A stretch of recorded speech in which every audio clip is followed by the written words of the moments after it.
ठीक है, इतने लोग हैं क्या कि बाकी लोग कुछ आ भी रहे हैं?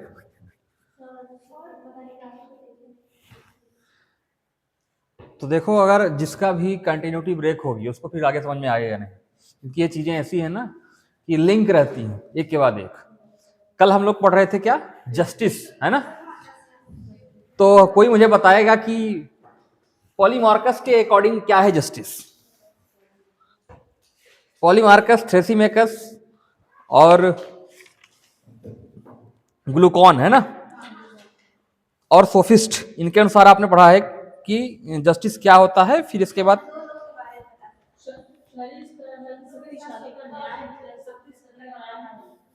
क्या है, शक्तिशाली का, यस, ठीक है। तो कंफ्यूज नहीं करना है, ये किसके अकॉर्डिंग है? पॉलीमार्कस, थैलिस, थैलीसेमस, है ना, ठीक है, थ्रेसिमैक्स के अनुसार। ग्लूकोन के अनुसार क्या है? ग्लूकोन के अनुसार जस्टिस क्या है? यस, ठीक है। अब आप लिखिए, जस्टिस के एक तरह से दो आयाम है। एक है इंडिविजुअल, इसको बोलते हैं व्यक्तिगत, और एक है यस सोसाइटल, यानी सामाजिक। ठीक है, आप लिखिए कि न्याय के दो पहलू हैं, नंबर वन व्यक्तिगत स्तर पे, दूसरा है सामाजिक स्तर पर। तो व्यक्तिगत स्तर में लिखिए आप, यह आत्मा के तीनों गुणों में सामंजस्य ही न्याय है।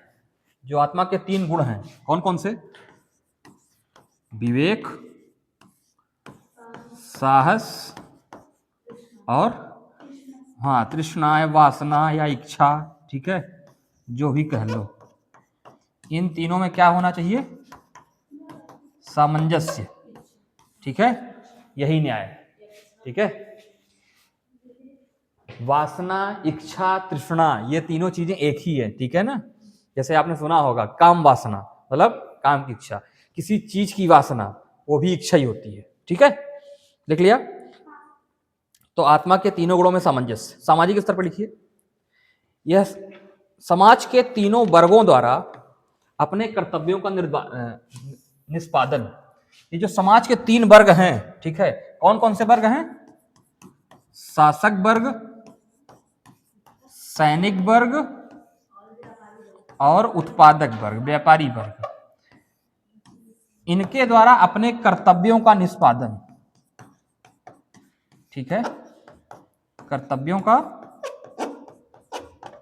निष्पादन, ठीक है, ये क्या कहलाता है? कौन सा न्याय? सामाजिक। ठीक है, आगे लिखिए अब, प्लेटो के विचारों की मुख्य रचना द रिपब्लिक है। कौन सी?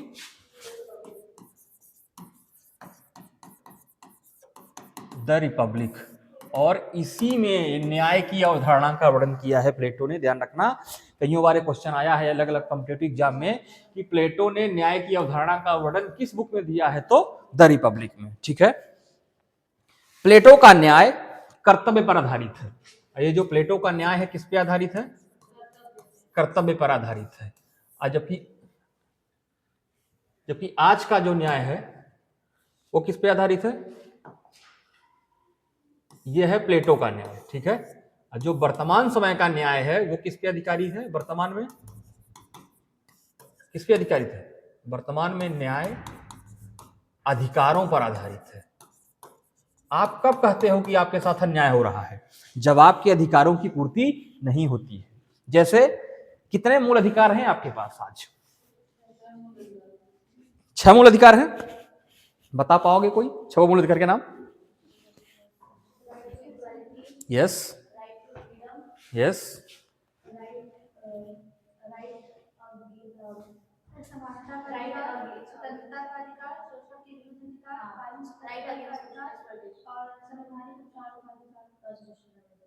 चार ही तो हुए, 5 हुए। यस, ठीक है, तो ये सारे क्या हैं? आज आपके अधिकार हैं। और कर्तव्य कितने हैं? मूल कर्तव्य, फंडामेंटल ड्यूटीज। अरे 10 या 11 क्या होता है, श्योर बताओ, कंफर्म बताओ। 11 है, ठीक है। 11वां मूल कर्तव्य कौन सा है, क्या है उसमें, और कब जोड़ा गया? 11वां मूल कर्तव्य कब जोड़ा गया और कौन सा है, बताइए। ये आपसे तो इतनी उम्मीद कर ही सकता हूं मैं, नहीं कर सकता, ये भी नहीं बता पाओगे आप? ये तो गंभीर मामला है फिर, अगर आप नहीं बता पा रहे हो तो। आप 4th सेमेस्टर में पहुंच चुके हो, ये पता होना चाहिए आप, ठीक है। तो लिख लिया आपने, क्या लिखा कि प्लेटो का न्याय किस पे आधारित है, कर्तव्यों पे, लेकिन आज का जो न्याय है किस पे आधारित है, अधिकारों पे, ठीक है। जब आपके अधिकारों का उल्लंघन, जैसे राइट टू इंटरनेट आपका अधिकार है क्या? यस, आपका मूल अधिकार है ये, समझ रहे हो, आर्टिकल 21 में कवर होता है, इंटरनेट का अधिकार है आपका। सोने का अधिकार आपका मूल अधिकार है क्या? तो खूब सोते हो फिर आप, मूल अधिकार का उल्लंघन हो रहा है आपके, है ना। स्वच्छ हवा में सांस लेने का अधिकार, खाने का अधिकार, स्वच्छ पानी का अधिकार, कहीं भी आने जाने घूमने का अधिकार, ये आपका सब मूल अधिकार है। राइट टू मैरी, किसी से शादी करने का अधिकार, ये सब आपके मूल अधिकार है। बच्चे करें ना करें आपका मूल अधिकार है, लेकिन क्या आपका चल पाता है, मतलब आपके अधिकारों का उल्लंघन होता है ना। तो आप इसके खिलाफ, जब आपके मूल अधिकारों का उल्लंघन होता है तो आप सीधे सुप्रीम कोर्ट जा सकते हो। कौन सा आर्टिकल ऐसा कहता है? आर्टिकल 32, ठीक है। आगे लिखिए अब,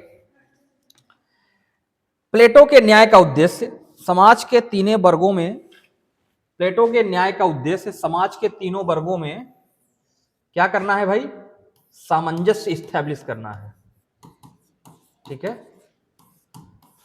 समाज के तीनों वर्गों में सामंजस्य स्टैब्लिश करना है, स्थापित करना है। जबकि आधुनिक न्याय व्यक्ति के अधिकारों की रक्षा पर आधारित है। जो आधुनिक न्याय है, जबकि आधुनिक न्याय व्यक्ति के अधिकारों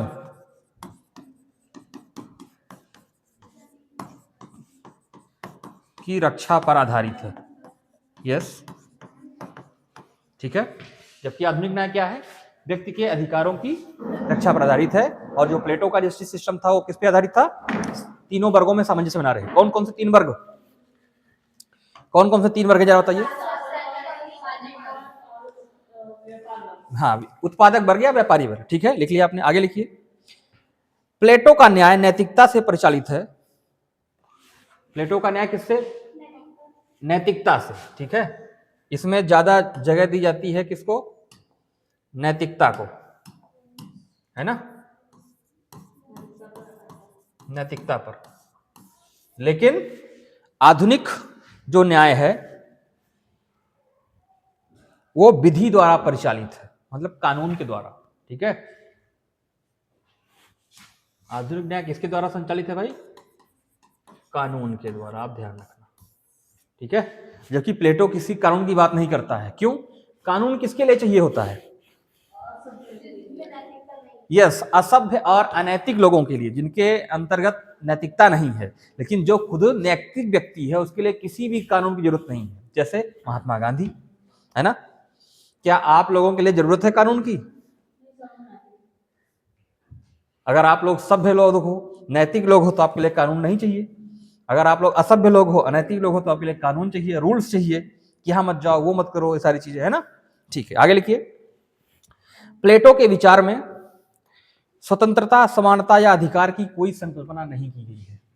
बहुत इंपॉर्टेंट बात है कि फ्रीडम, इक्वालिटी और फर्टर्निटी,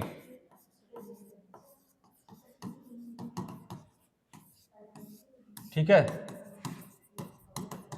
स्वतंत्रता, समानता या बंधुत्व, ठीक है, भाईचारा जिसको आप कहते हो। लेकिन फेमिनिस्टों ने भाईचारा की बात की है, सुना है आप लोगों ने, भाईचारा ही क्यों होना चाहिए, भाईचारा भी होता है ना। तो जितनी भी फेमिनिस्ट थिंक कर रही हैं उन्होंने यही कहा है कि हम एक, देखो भाईचारा का मतलब होता है ब्रदरहुड, ठीक है, भाईचारा मतलब सिस्टरहुड सोसाइटी, ठीक है, हम एक ऐसी सोसाइटी बनाएंगे जहां क्या होगा, हाँ, लड़कियां आपस में तालमेल के साथ समाज को चलाएंगी, ठीक है। लेकिन उन्होंने ही कहा है कि महिलाएं ही महिलाओं की सबसे बड़ी दुश्मन भी है, एक दूसरे का चलने नहीं देती। महिलाओं के सबसे बड़े शोषण होने के पीछे कौन वजह है? महिलाएं खुद है। महिलाओं पे रिस्ट्रिक्शंस लगाने के पीछे महिलाएं खुद वजह है ना। पुरुष तो एक बार समर्थन भी कर देता है। तो ये सारी चीजें हैं, कैसे होगा फिर? आगे लिखिए। प्लेटो द्वारा रिपब्लिक में बताया गया सरकार के विभिन्न रूप। अब गवर्नमेंट के कितने types of government in Republic, ठीक है। अलग अलग कुछ टाइप डिस्कस किया है प्लेटो ने रिपब्लिक में। नंबर 1 लिखिए, अभिजात तंत्र। अभिजात मतलब इलीट,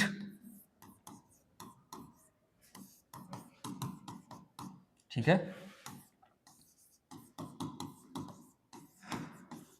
इलीट सिस्टम। फिर दूसरा लिखिए अभिजात तंत्र के बाद सैनिक तंत्र,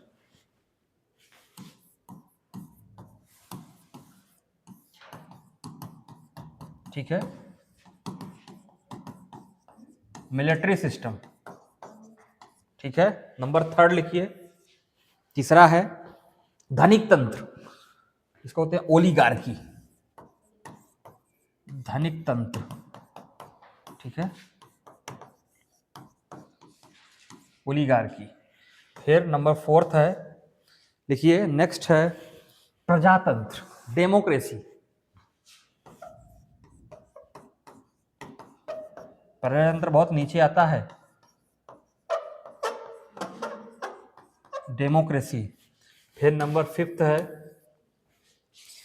जो है निरंकुश तंत्र, डिस्पोटिज्म। क्या बोलते हैं?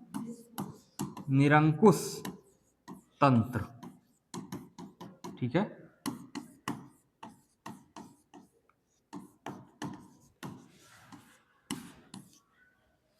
ये इतने टाइप्स बताए, ठीक है। किसके टाइप बताए? गवर्नमेंट के।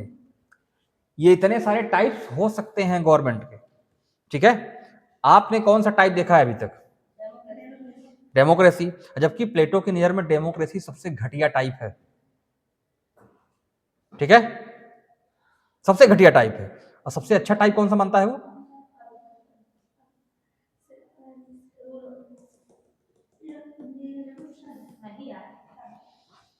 सबसे अच्छा टाइप मानता है वो राजतंत्रीय शासन प्रणाली, मतलब मोनियार्की, राजशाही को, ठीक है। हाँ, इसमें उसका वर्णन अभिजात तंत्र में ही आएगा वो, ठीक है। क्योंकि मोनार्की क्या होती है, राजशाही क्या होती है?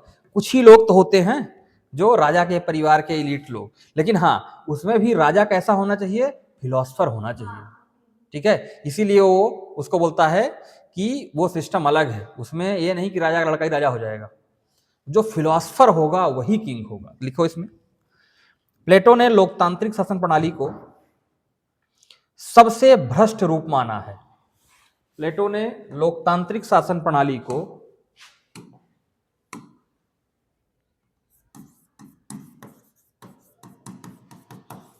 लोकतांत्रिक शासन प्रणाली जो है, ये शासन का सबसे भ्रष्ट रूप है, ठीक है, सबसे भ्रष्ट रूप है। ऐसा क्यों कहता है? पहले भी मैंने आपको बताया है, लोकतंत्र शासन का सबसे भ्रष्ट रूप क्यों है? क्योंकि यहां शासन स्पेशलिस्टों के द्वारा नहीं चलाया जाता। जो शासन चलाने के योग्य है वो शासन नहीं चलाता। कौन चलाता है? जिसके पीछे भीड़ खड़ी होती है, ठीक है। तो वो इसीलिए लोकतंत्र को लोकतंत्र नहीं, लोकतंत्र को भीड़ तंत्र कहता है this is not the democracy, this is the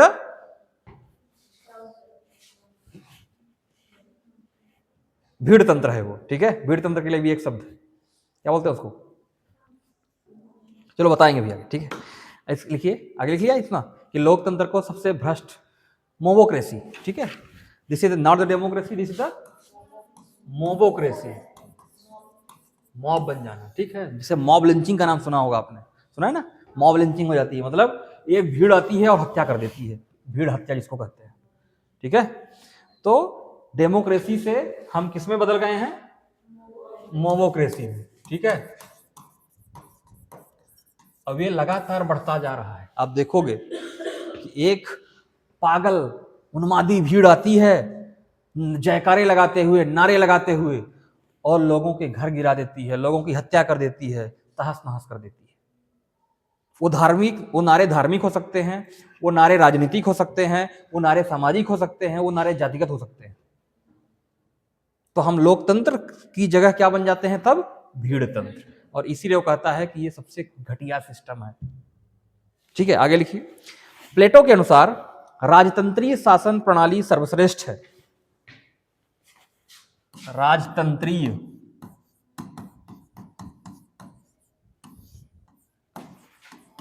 शासन सर्वश्रेष्ठ, लेकिन राजा कैसा हो? सर्वश्रेष्ठ, हाँ, लेकिन राजा कैसा होना चाहिए? दार्शनिक, फिलोसफर किंग। क्योंकि फिलोसफर राजा कैसा होता है? नैतिक होता है। ठीक है, और जब नैतिक होता है तो वो कुछ भी गलत नहीं करेगा।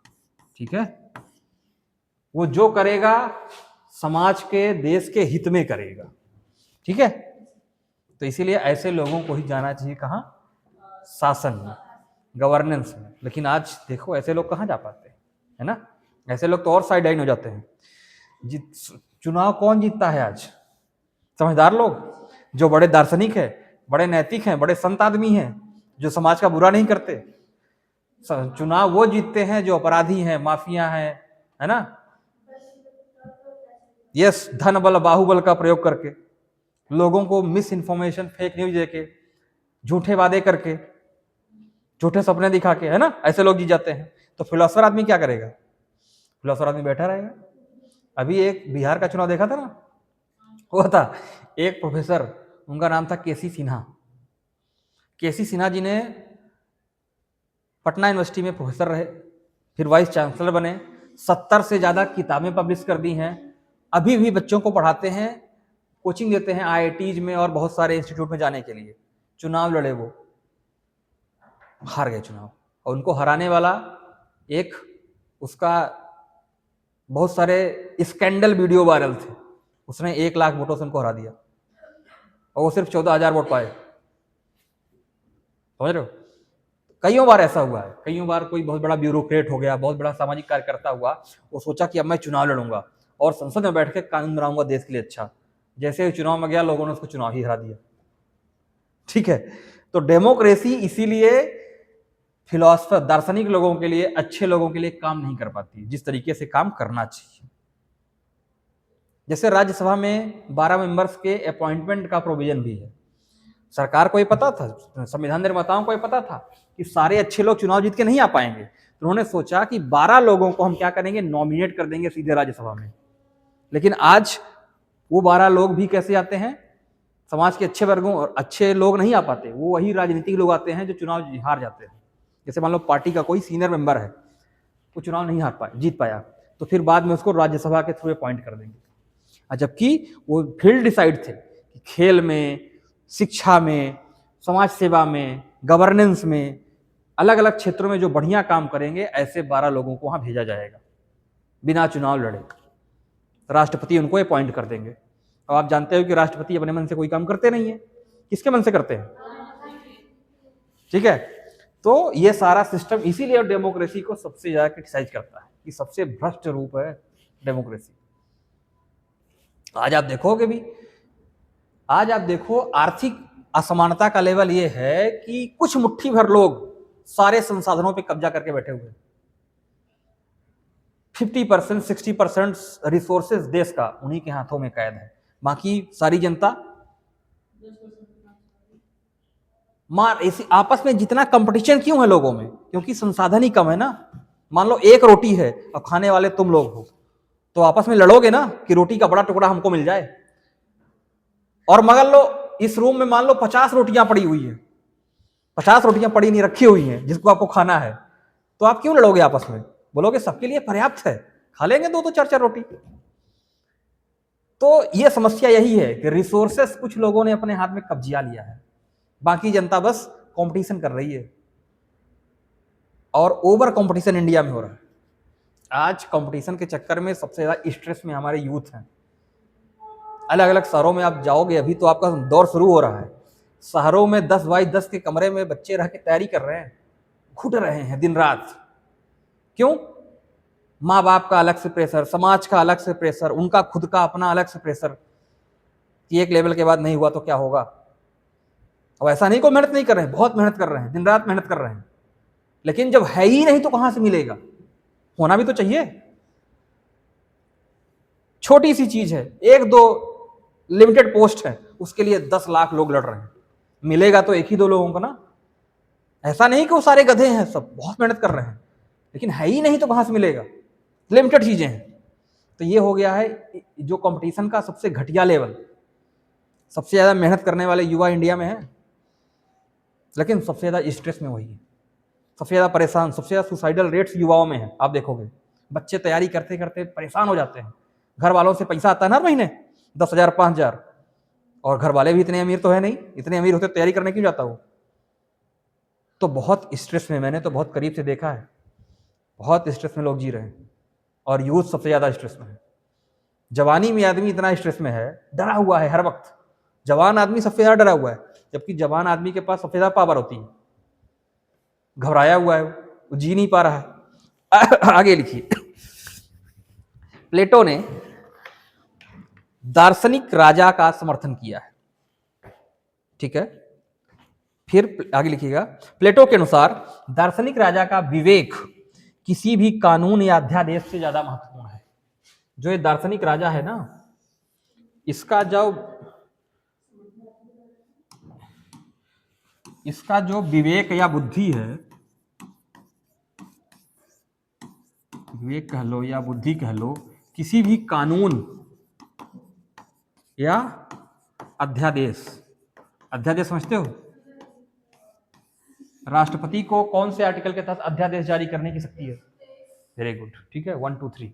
और राज्यपाल को? राज्यपाल किस भारतीय आर्टिकल, संविधान के अनुच्छेद के तहत अध्यादेश जारी कर सकता है? ये फर्स्ट ईयर के एग्जाम में आया था, आप लोगों ने पेपर देखा फर्स्ट ईयर का? कितने क्वेश्चन सॉल्व कर पा रहे थे? बहुत आसान पेपर था, लेकिन हमको नहीं लगता कि आप लोग ये हालत रही कर पाओगे। राज्यपाल राष्ट्रपति से पूछा था, कुछ नहीं है, इसको एक्सचेंज कर दो 213 में, बस राज्यपाल जारी करता है और 123 में राष्ट्रपति जारी करता है। बात समझ में आ गई? तो प्लेटो क्या कह रहा है, जो दार्शनिक राजा होगा उसकी जो विवेक है, उसकी जो बुद्धि है, किसी भी कानून और अध्यादेश से सर्वोपरि है। क्यों? क्योंकि वो गलत करेगा ही नहीं, इतना नैतिक है, ठीक है। आगे लिखिए। प्लेटो ने कानून या विधि को, जो लॉ होते हैं ना, उसको क्या माना है? प्लेटो ने कानूनों को अज्ञानता कहा है कि ये कानून नहीं, अज्ञानता है जो ये कानून बना के बैठे हुए हैं लोग, ठीक है। उन्होंने कहा कि इससे कुछ नहीं होगा, होगा किससे? व्यक्तियों को नैतिक बनाओ, व्यक्ति अच्छा हो जाना चाहिए। हमारा लोकतंत्र घटिया क्यों है? क्योंकि हमारे लोग घटिया हैं।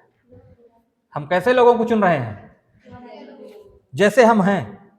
हम वोट कैसे लोगों को देते हैं? अपनी जाति देख के, अपना धर्म देख के, अपना क्षेत्र देख के, अपना फायदा देख के।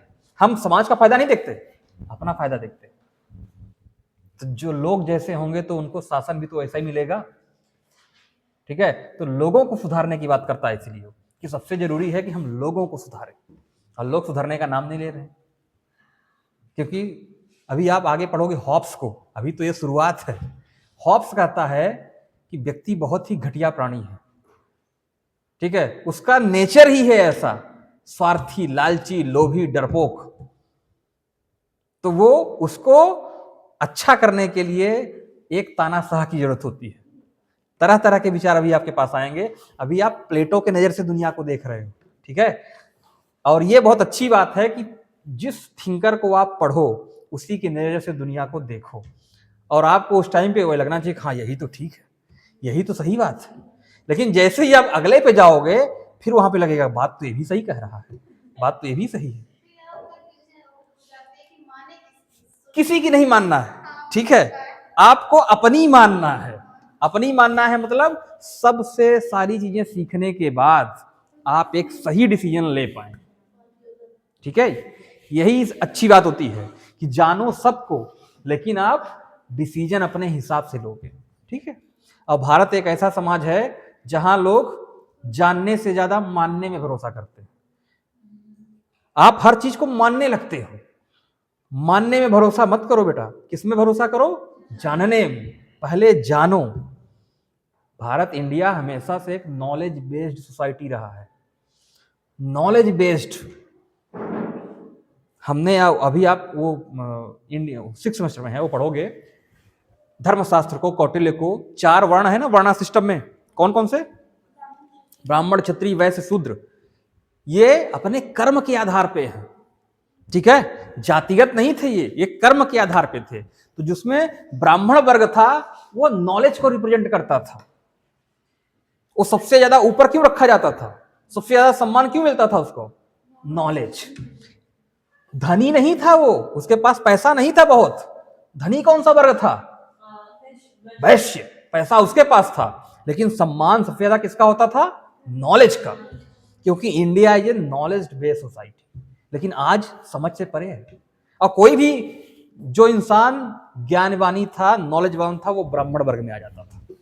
मैटर नहीं करता था किस जाति धर्म संप्रदाय का है, ठीक है, क्योंकि वो था ही नहीं। तो सबसे ज्यादा सम्मान हमारे देश में किसका होता था?